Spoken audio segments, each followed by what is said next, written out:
2014-yil hayotimda oxir sinovlar boshlandi. Turmushimdagi doimiy zulm ko'rishlar bu uydan ketishimga sabab bo'ldi. Men ajrashdim. Afsuski, ajrim ham sinovlarim yakuni bo'lmadi. Shunday kunlar keldiki, hatto 1000 so'm pulga ham zor bo'ldim. Ayol boshim bilan yolg'iz ona bo'lib, barcha mas'uliyatlarni nozik yelkamga olishni boshladim va har xil sohalarda ishlab ko'rdim.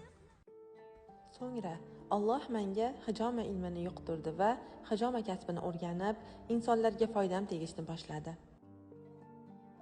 Endi ish boshlaganimda uyma-uy yurib hijoma qilardim.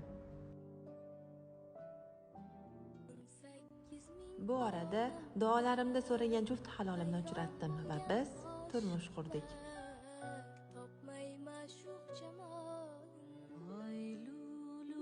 Robbim bizni solih o'g'il farzand bilan ne'matlantirdi.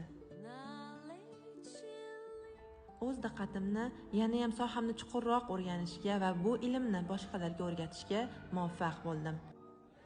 Allohning fazli bilan o'z shaxsiy klinikamni ham ochdim.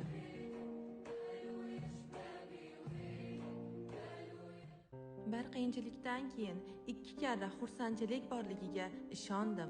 Kelaman bir kuni baxtning esiga, ishim tashvishlaring tushar.